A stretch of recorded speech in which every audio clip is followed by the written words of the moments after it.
Hyundai i10 review. What is it? It's an endangered species, this, if you listen to the car industry doommongers. City cars have the lowest profit margins of anything on a carmaker's model list by virtue of being so cheap yet not really being able to skimp on the expensive stuff, like engines and that. Even the development costs of a city car aren't much less than something bigger. It takes a lot of clever thinking to pack everything in one of these, you know. And nowadays they have to come as standard with much of the same expensive infotainment and safety tech.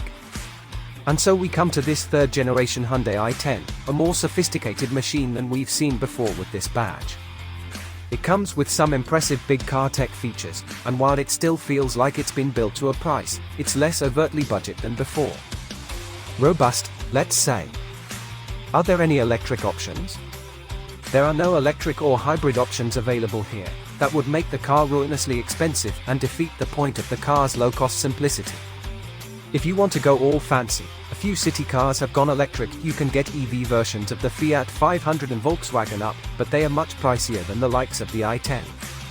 This car's rivals are all advancing in years. You can still buy a creaking Fiat Panda, and the petrol versions of the 500 and Up are old models.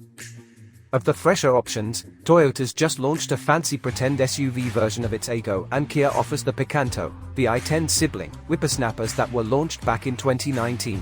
Is the i10 just the same old then?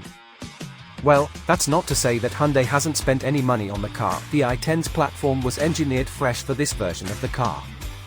With a longer wheelbase and wider body for increased passenger and cargo space, using the same small, naturally aspirated petrol engines as before. It feels like a fresh car, and certainly the styling is better today than it's ever been on the i10.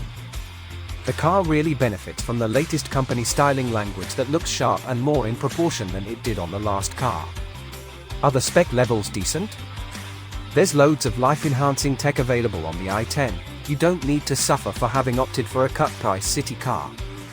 Most versions get an 8 inches touchscreen with Apple CarPlay, and all get lane keep, auto high beam and hill start tech. The top-spec premium car is rammed with toys from grown-up cars, including heated seats and steering wheel and climate control. Prices kick off at around £13,000, which sounds expensive but is still £2,500 to £3,000 cheaper than the entry models from superminis like the Vauxhall Corsa or Ford Fiesta. Our choice from the range, city cars aren't dead yet. The i10 is grown up, comfy, and loaded with kit. Well done Hyundai for having come up with a fresh city car when lots of other car makers have canned theirs.